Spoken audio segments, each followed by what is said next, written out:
Alright, hey guys! Hope you're having an awesome day so far. So, in our last video, we talked about the first part of our set of Judaism cards.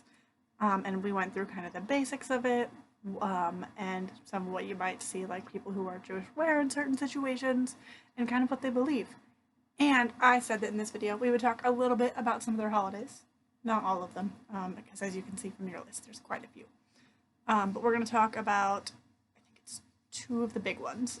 And it's not all of the major holidays, but it's two of the big ones. Because if we did like all of the major holidays, our 4-part card set for religions would never end. So we're just going to do a couple for each one. Now then, for Judaism, we talked about how each religion that we're going to talk about has some sort of like set of rules or something that they believe in or follow for how they should act. Kind of like how we have rules in our classroom. So for Judaism, those are the 10 statements that we talked about that Jewish people believe were given to Moses on top of Mount Sinai by God. And they were originally written on stone tablets, which is what you have for your picture for that one. They are called the 10 statements. I realize in my cards I accidentally put commandments because that is what they are more commonly referred to. So my apologies for that one. I will fix them for next year. But for this year, we're going to go through them. So, there are 10 statements, and we're going to start with the first one. And the card you guys have for the first one is this guy.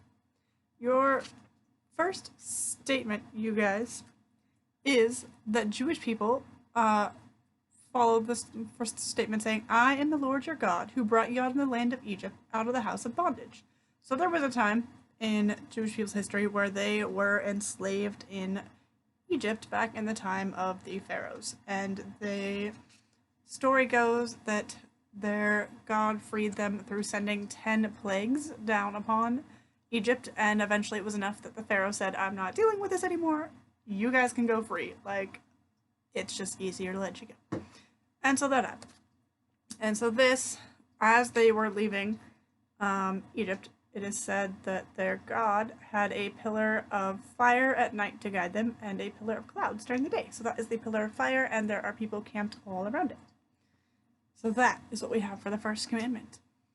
It's kind of similar to the first pillar of Islam that we saw, where the first statement is that who their God is and kind of who he is to them. In this case, the Lord their God who brought them out of Egypt and out of the house of bondage. Or out of slavery. So, second statement, you guys, is that Jewish people follow says, you shall have no other gods before me. And it also kind of describes that Jewish people may not worship any other deities or build altars or make images like sculptures or paintings to worship any other deity or god. And so that is the second commandment. That was actually a really big problem. When Moses came down from the mountain, the story goes that the people had actually built a giant statue of a calf and were worshiping that instead, and so their God was not very happy about that. So we've got some tools. So this is because the second statement says that they shall have no other gods before their God and should not build anything that would worship another god. So the third statement, number 3, that Jewish people follow says, do not take the name of the Lord your God in vain. So we talked a little bit about that in our last video, and that's because to Jewish people the name of their God is very important and sacred, and they believe it shouldn't be used in any context that does not show respect to their God. So makes sense what we talked about. And I have these two people talking here, because it talks about saying the Lord's name in vain. There's chatting.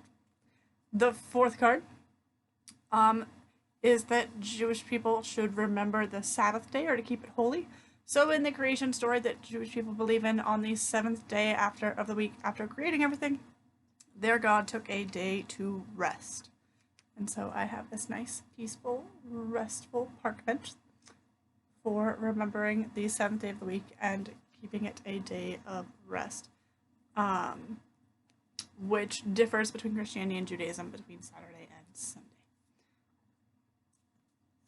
So, For Judaism, it's actually Saturday that is that day of rest for the Sabbath. For Christianity, it would be Sunday, because they follow the same set of statements or commandments. But keeping that seventh day of the week, whatever day they think it is, holy and restful. The fifth commandment says to honor your father and mother, which really just means to listen to your mom and dad. They thought that was pretty important. So I've got this little family here on the beach just hanging out. All of these are making some good sense so far. So the sixth commandment that they follow says you shall not murder or you shall not kill anybody else. That's a pretty good one. So I had a graveyard here. Shouldn't do it. Not a good thing to do. Seventh commandment says that a person should be faithful and respectful to the person that they are married to. So, let those guys, old names, happy. And we have 3 more to go. We're on number 8. The 8th commandment says, do not steal. Don't steal things. Don't steal from other people. I've got a mouse stealing things. Don't do it. Don't be like the mouse.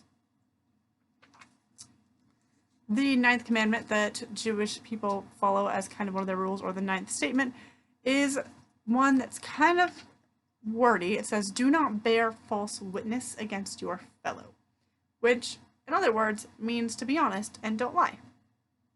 So I've got a compass here that's pointing to the truth rather than to lies for that. And the 10th statement that they have is do not covet. And covet is another word here for when they mean do not be jealous or really wanting what someone else has. And so I've got these 2 guys fighting over some dinosaurs. Didn't listen to that one very well. They're being jealous and wanting what the other person has without sharing. Those are the 10 statements, or the 10 rules, you guys. Don't steal, don't lie, don't kill people, listen to your parents, respect the person you're married to, keep 1 day of rest during the week on that 7th day, don't take the name of their God in vain, and don't build any idols to any other god. Not too bad. Pretty easy rules to follow, and honestly rules that we see in a lot of societies around the world anyway, because for the most part those are things that a lot of people groups agree are good things to do. So then we have the Sabbath that I said I was going to talk about. So the Sabbath is the 7th day in the Jewish weekly calendar. It begins on Friday when the sun sets, and it ends Saturday at sunset. So it's that day from sunset to sunset. It's a day of rest. So traditionally, this means that people are not allowed to work, shop, clean, cook, or do things like watch TV. That varies in modern times now from family to family. Some are more traditional, some are not. It's meant to be a day of rest and time spent with family. Synagogues also often hold a Sabbath day service, which people can choose to attend on Saturday. So for Sabbath, I have this guy. These people are taking part in having a meal together for the Sabbath. Alright, you guys. One other big holiday in Judaism that we are going to talk about is that of Passover. So, you remember when I talked about 8 minutes ago about the Jewish people being freed from slavery in Egypt. So, the 10th plague, you guys, that they believe was sent down by their god actually was really important, and they had to paint lamb's blood over their door so as not to be affected by it, and it was the one that had Pharaoh letting them go. And so they celebrate that every year because it was that last plague that allowed their freedom. So they celebrate in a time called Passover because they were passed over by the plague that went through. And in this case, it was the death of the firstborn child in every family. But if they had the lamb's blood painted over their door, then they were not affected by that. So the story goes. So they celebrate that because it was what ended up getting their freedom. So they celebrate the fact also that they were passed over and that their God takes good care of them in that one. So it's one of the most important holidays in the Jewish religion. The holiday is celebrated in the early spring every year. Like I said in the morning meeting, the holidays change a little bit because they are on that lunar calendar as well. It usually happens in March or April. And it's that remembrance of the story of how the Israelite people were brought out of slavery in Egypt by the Jewish God. So, Passover. So here are some people having a Passover feast and reading from some of their scriptures. They have a specific meal and stuff that they eat on that day, but in case one of you guys chooses that one to research a little bit more, I'm going to let you guys do that research. So, another holiday that they consider pretty important, we've actually already talked about, is Rosh Hashanah and Yom Kippur. We talked about that when it happened this year. So, Rosh Hashanah is the Jewish New Year. So Judaism follows that lunisolar calendar where the months are based on lunar months, but the years are based on solar years. It gets a little bit tricky. Rosh Hashanah is celebrated in the month of Tishrei, which falls between September and October.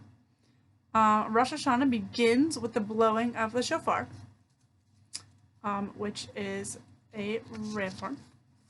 And it starts 10 days of repentance, in which they kind of think back to the things that they did that kind of broke some of those commandments, or they did that was wrong this year, and they ask for forgiveness from their God.